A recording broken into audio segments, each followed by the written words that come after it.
Ilia is as close to perfect as we maybe have experienced before. His style is so well-rounded and so buttoned up and doesn't have a lot of holes to it.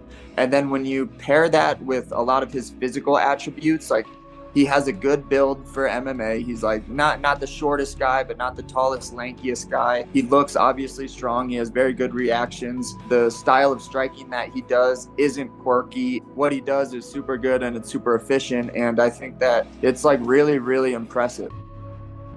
He comes in with, this cockiness, right? He comes in with the tattoos. He looks like a bad guy. He looks like a villain in a movie.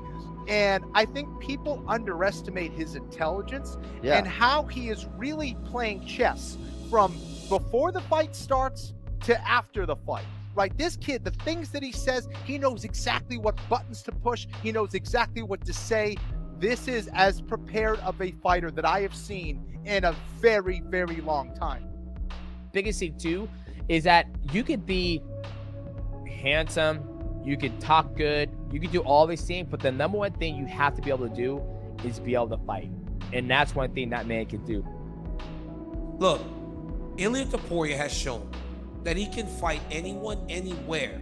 And he has the look of one of those young, great champions that carry that swagger about themselves.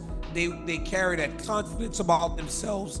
They look and feel like the real deal, like people that we could be watching defend those belts for a long time. Bro, I'd be lying to you to say if he wasn't good. He beat a guy that I had 3 cracks at and I couldn't figure it out. He went in there one time, and a lot of guys are gonna say, yeah, that was a hurt. And I understand, but Volk felt like he was good enough to go in there, and he did what he did. He still had to do what he do, Even when we talk about the road to the title, if we compare our records of my road to the title and his road to the title with strengths of like the opponents and stuff, like how strong or whatever rank it is what it is. People are gonna say, he had an easier path and blah blah blah, but he still had to win, and he still did it, and he still won. He still is the champion. He's a great fighter, You'd be dumb to not think that he is. But Topuria's skills are very respected. And the 4 things that do matter in boxing, if I was to ask you between Topuria and Max, who's got better footwork? You're gonna have a hard time. Who's got better speed? You're gonna have a hard time. If I ask you about power, there does appear to be something special with Topuria. After all, he just knocked out a king of a division. Ilia Topuria doesn't beat you in nice and funny ways. He bludgeons you until you fall asleep against your will. There's nothing funny about that. Those combinations that he likes to hit. He'll go boom, he'll go right hand, body, right hand, or he'll go body, right hand, so that should go back to the body, or he'll come up eventually to catch that uppercut to the chin. He has the thing that Ilia Topuria has that's really scary is just he has knockout power. And when somebody like that has knockout power, the fight makes it that much more dangerous.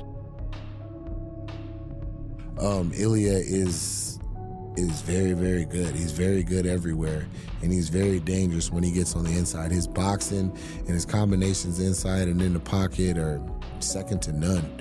Absolutely second to none. Now, I will say this, the exact same combination that Ilia Topuria knocked Alexander Volkanovski out with, he showed me this exact same combo a week before at the PI. Teddy Atlas had made a comment on Ilia Topuria one time, and it was before Topuria beat Volkanovski. And he said that he'd never seen a boxer in MMA ever with as good a hands as Topuria, and he said, be real careful letting that guy get inside. It was a simple comment, but I stored it away and remembered. What's fascinating to me about Ilia is how far he's gotten with only using a limited tool set. And he can wrestle. He has really good BJJ. He's shown that in the beginning of his career, but in the UFC, he's predominantly only shown his boxing calf kicks here and there and whatnot, but for the most part, he just punches people's lights out. The way he attacked Volkanovski was not like something I'd seen before.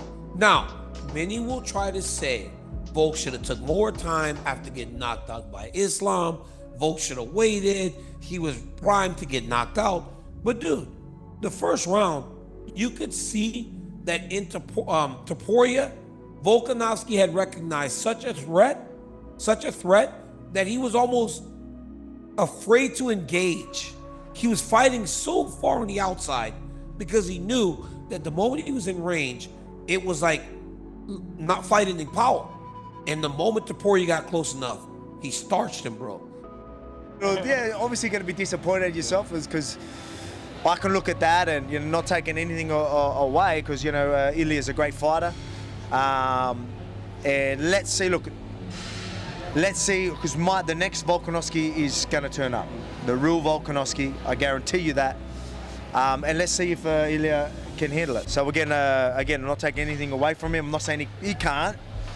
He's obviously got heavy hands. He's obviously got good skill.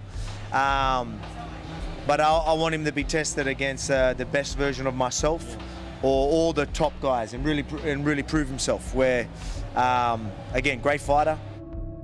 After the 300 moment, the camera's on him, and the dude is just, he's him.